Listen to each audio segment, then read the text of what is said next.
Assalamualaikum warahmatullahi wabarakatuh. Bismillahirrahmanirrahim. Alhamdulillahi rabbil alamin. Wassalatu wassalamu ala rasulil amin. Wa ala alihi wa ashabihi ajma'in. Amma ba'd. Allahumma alimna bima yanfa'una wanfa' bima 'allamtana wa zidna 'ilma.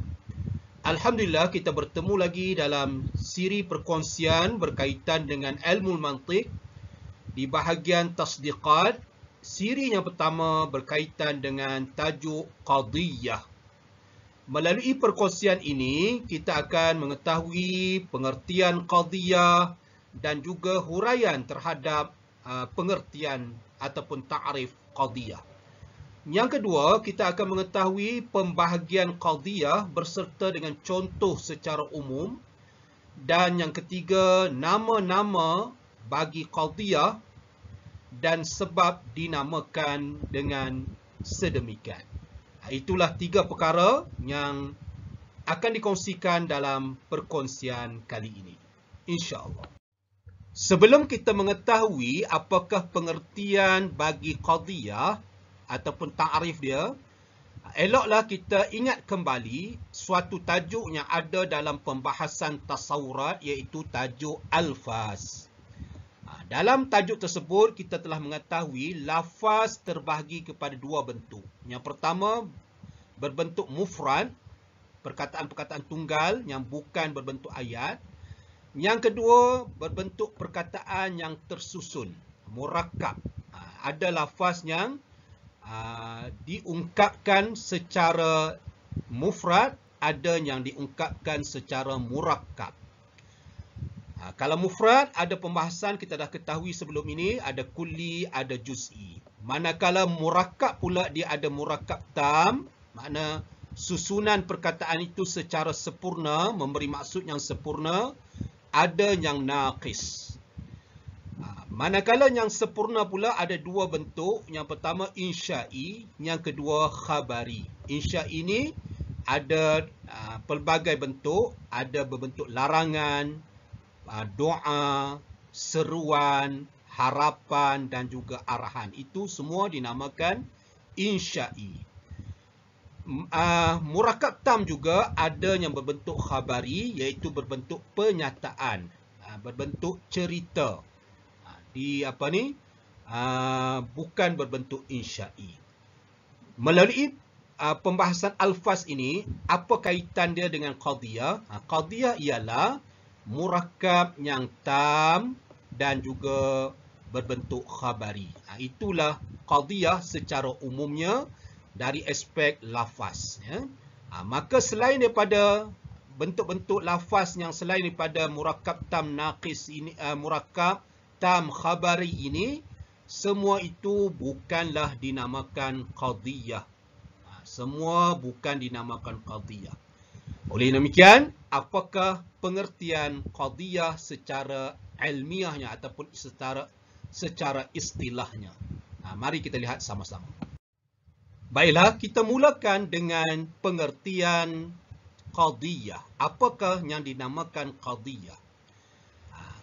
Qala sahibus sulam, sahibus sulam menyatakan qadiyah itu ialah mahtamala sidqa li zatihi, iaitu sesuatu yang diandaikan benar berdasarkan zat lafaz tersebut.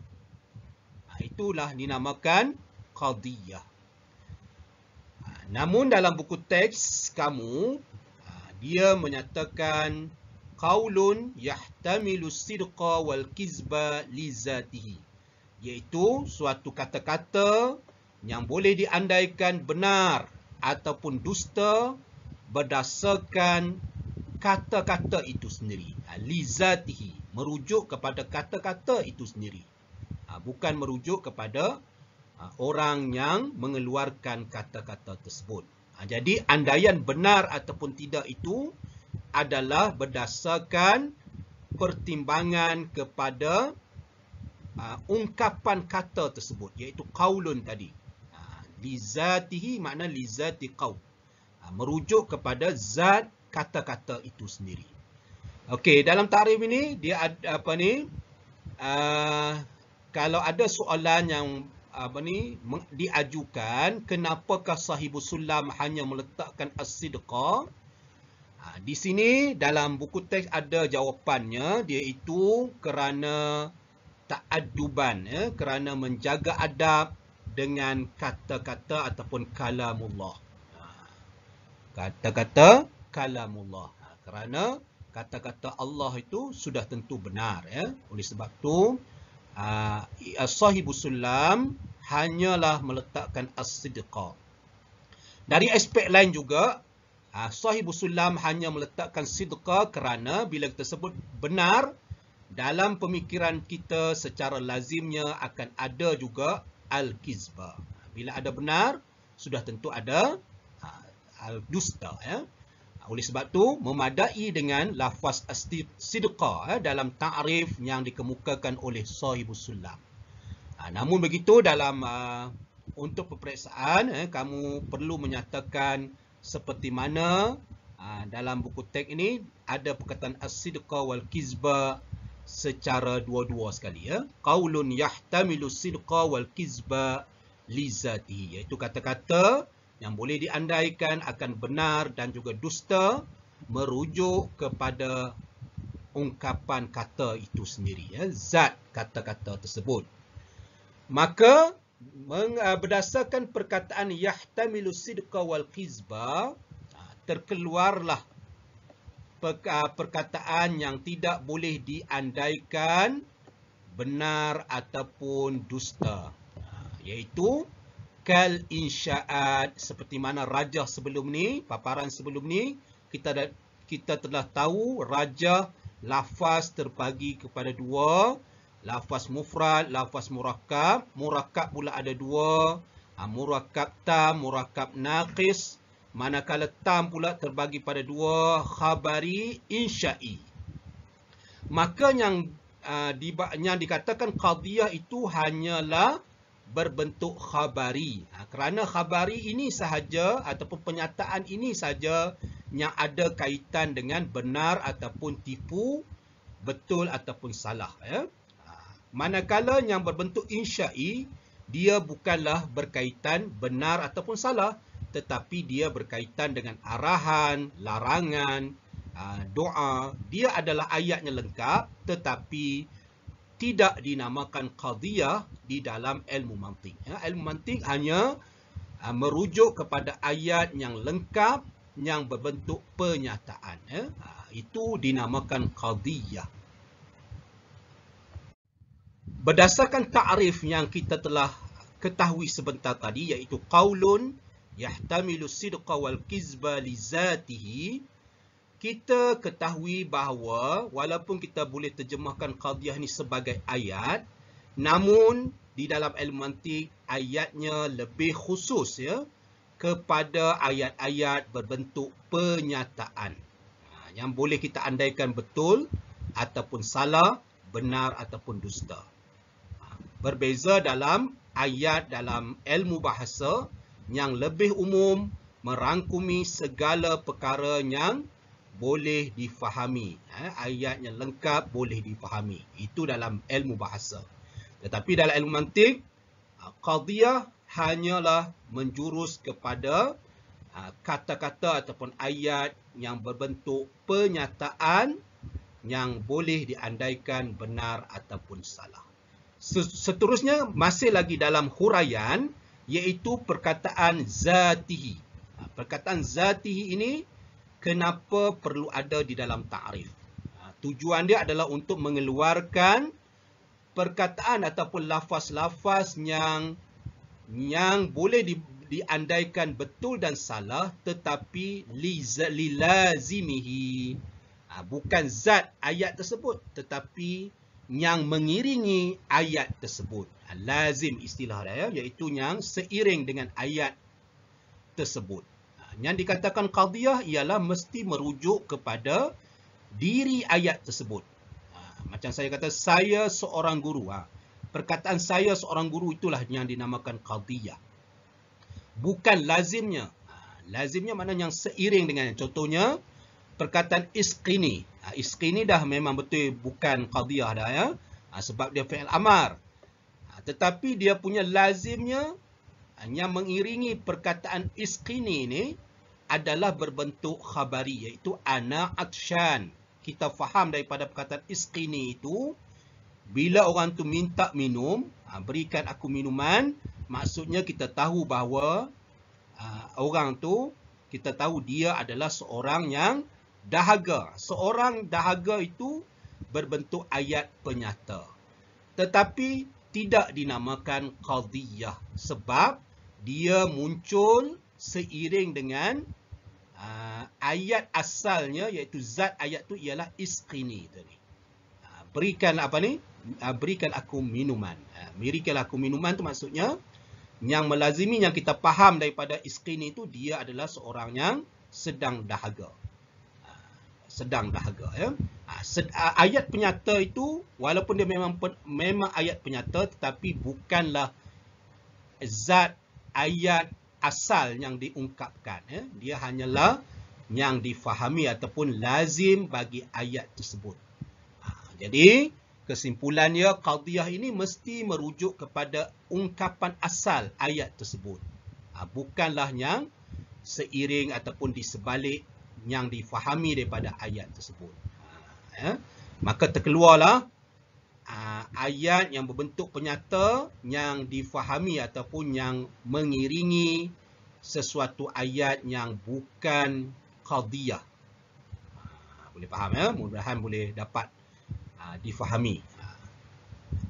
Kemudian perkataan lizatihi juga, maka termasuk dengan lafaz lizatihi tadi perkataan ataupun ayat-ayat yang terkandung dalam Al-Quranul Karim, juga dinamakan qadiyah.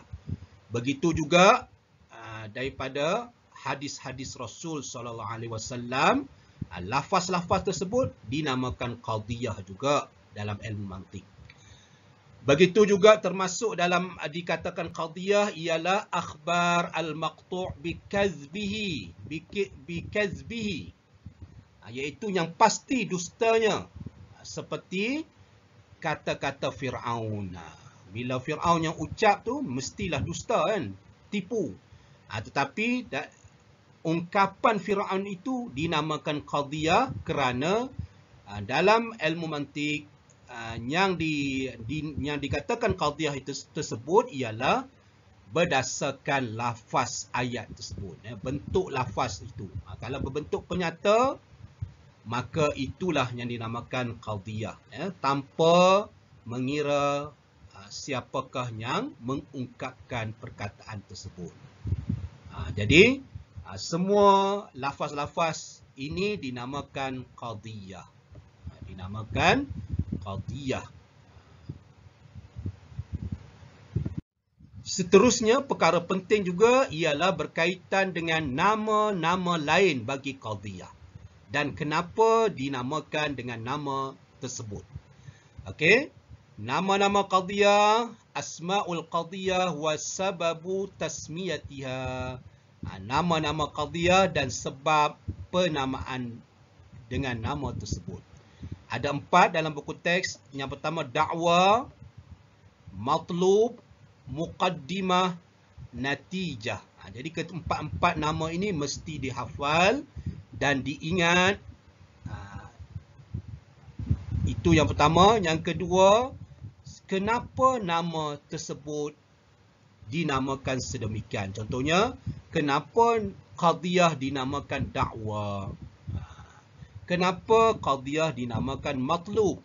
Kenapa qadiyah dinamakan muqaddimah? Dan kenapa qadiyah dinamakan natijah? Apa alasan ataupun sebabnya? Okey, kita pergi satu persatu. Yang pertama, kenapa dinamakan dakwa? Kerana izaftaqarat ila dalil. Dikatakan dakwa kerana pernyataan tersebut memerlukan bukti. Jadi sesuatu pernyataan tu, contohnya kita kata al-alamu hadisun. Ini pernyataan. Bila pernyataan tu dia adalah sebagai dakwaan, kita namakan dia sebagai dakwaan. Jadi perlu pada bukti. Jadi bila nak memulakan pembuktian itu, itulah yang dinamakan matlub inda syuru' fi istidlal. Ketika nak memulakan pembuktian. Contohnya al-alamu mutaghayyirun wa kullu mutaghayyirin hadisun. Ini nama dia matlub. Kemudian dia juga dinamakan muqaddimah. Ini muqaddimah yang pertama. Muqaddimah yang kedua ataupun kubra sugra.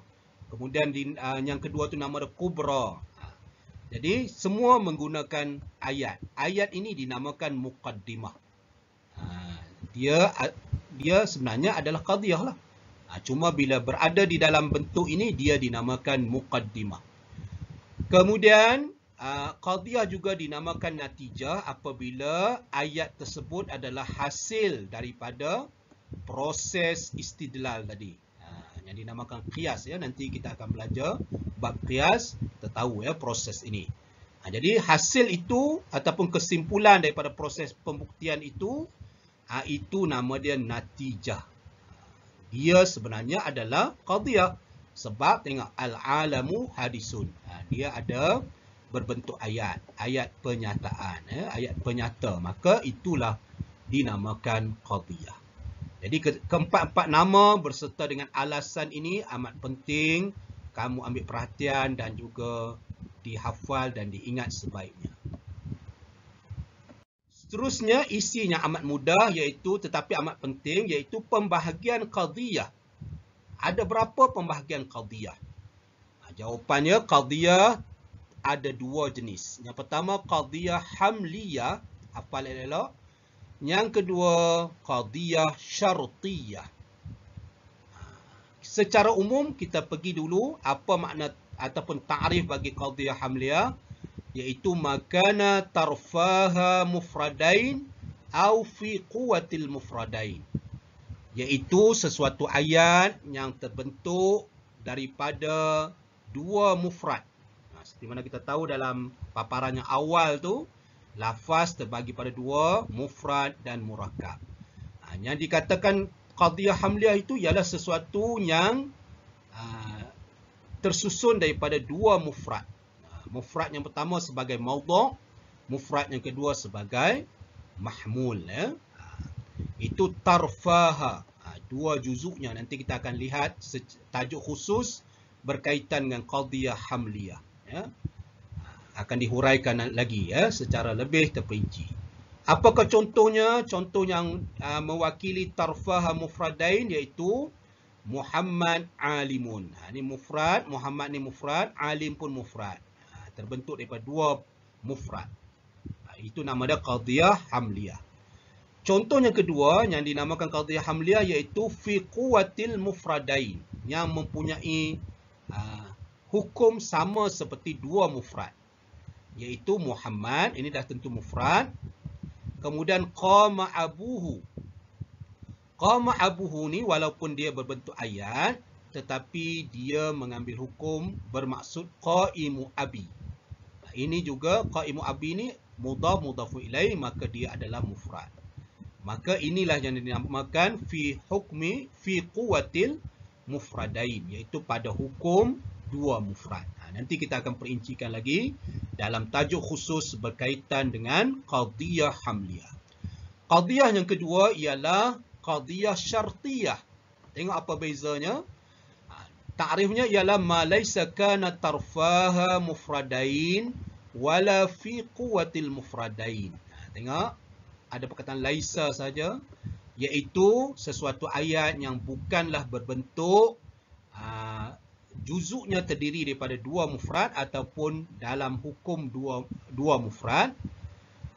Ataupun kita boleh beri pengertian syartiyah itu iaitu ayat yang terdapat dalamnya hubungan, ada kaitan di antara dua juzuknya. Dua juzuk. Juzuk ni kita akan ada pembahasan khusus ya. Qadhiyah hamliyah pun ada juzuk dia, qadhiyah syartiyah pun ada juzuknya. Jangan tertukar ya. Cuba tengok contoh qadhiyah syartiyah. In kana hadzal insan, ini juzuk yang pertama, kana haiwan. Tengok dihubungkan di antara dua ayat, ya, di antara dua tarfa, dua juzuk. Nanti kita akan tahu juzuk qadiyah syartiyah. Ada apa ni? Ada rabti, ada hubungan tadi. Ya. Kemudian contohnya kedua, imma ayyakuna hadza syai'u abyad au akhdar. Ni abyad ataupun akhdar.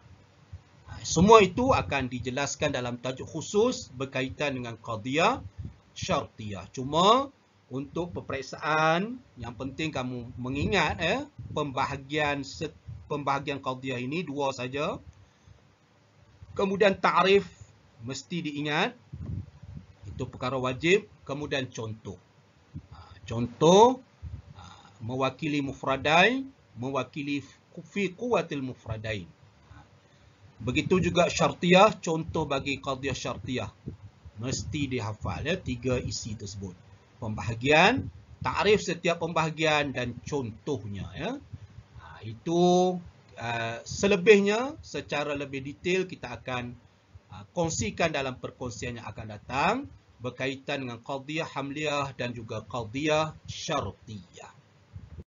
Sekadar itu dulu, insya-Allah akan datang kita akan melihat tajuk berkaitan dengan qadiyah hamliyah secara khusus, apa pengertiannya, apa pembahasannya, apa yang perlu kita ketahui berkaitan qadiyah hamliyah beserta dengan bagaimana kita nak membina qadiyah hamliyah ataupun juzuk yang ada dalam qadiyah hamliyah, insya-Allah dalam perkongsian yang akan datang. Sekadar itu dulu. Wallahu a'lam. Saya ucapkan jazakumullah khairan katsira sehingga bertemu lagi. Assalamualaikum warahmatullahi wabarakatuh.